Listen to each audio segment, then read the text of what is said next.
রূপগঞ্জ উপজেলা পরিষদে 1% থেকে যে প্রজেক্টগুলো নেওয়া হচ্ছে, এই প্রজেক্টগুলো আমাদের মাননীয় সংসদ সদস্য জনাব মুস্তাফিজুর রহমান ভূঁইয়া দীপু স্যার উনি ওনার ফেসবুকে এটি অলরেডি প্রচার করেছেন। যখনই কোনো প্রকল্প আমরা নিচ্ছি সেই প্রকল্পগুলো ওনার ফেসবুক আইডিতে উনি দিচ্ছেন। একই সাথে আমাদের উপজেলা প্রশাসনের যে ফেসবুক আইডি রয়েছে, পেজ রয়েছে, সেগুলোতেও আমরা এটি ওপেন রেখেছি যাতে জনসাধারণ জানতে পারে কোথায় প্রকল্প নেওয়া হচ্ছে এবং প্রকল্পগুলোর আদৌ কোনো কাজ হচ্ছে কিনা। এই বিষয়ে আমাদের এখানে একজন অপরাধ বিচিত্রার শাহিন নাম ছেলেটি, সে ঢাকা থেকে এসেছিল এখানে আমার অফিসে। আমাকে জাস্ট পরিচয় হওয়ার পরে উনি বললেন যে কক্সবাজার যেতে চান, কক্সবাজারে ওনার ফ্যামিলি সহ 2টো রুম 2 দিন এবং 3 রাতের জন্য ব্যবস্থা করে দিতে বললেন, আর বিমানের 3টা টিকিট করে দিতে বললেন।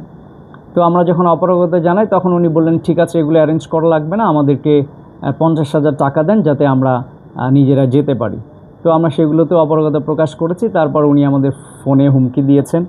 ফোনে আমাদের যে হুমকিটি দিয়েছেন এখানে দেখেন লেখা আছে যে আপনি কোথাকার কোন তালেবার, আপনাকে আমরা দেখে নিব এবং 1 সপ্তাহের মধ্যে আপনি বুঝতে পারবেন আমাদের সাথে আমাদের কথা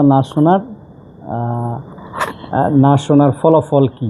তো এইভাবে উনি আমাদেরকে হুমকি দিয়েছেন। এরপরে এই নিউজটি করেছেন এবং নিউজের কন্টেন্টটা আপনি দেখবেন কোনো কন্টেন্ট নাই, জাস্ট বলা হয়েছে যে এখানে আমাদের যে প্রজেক্টগুলো নেওয়া হয় 1% থেকে সেখানে টাকার তছরূপ হয়েছে, বাট কোথায় হয়েছে, কিভাবে হয়েছে, কোনো ধরনের তথ্য নেই। মোট কথা উনি আসলে কিছু টাকা চেয়েছিলেন এবং এটি আসলে আমাদের দেশের একটি অশনি সংকেত যে কিছু অনলাইন পোর্টাল যাদের আসলে দায়বদ্ধতা নাই তারা এই বিভিন্নভাবে, বিশেষ করে আমাদের UNO office, AC land office, engineering office, এই অফিসগুলোতে গিয়ে তারা এই ধরনের চাঁদা দাবি করেন এবং না দিলে সামাজিকভাবে বিব্রত করার চেষ্টা করেন। বাট এটি আমরা অলরেডি আমাদের মন্ত্রণালয়কে জানিয়েছি এবং তারা এই বিষয়ে ওয়াকিবহাল রয়েছে।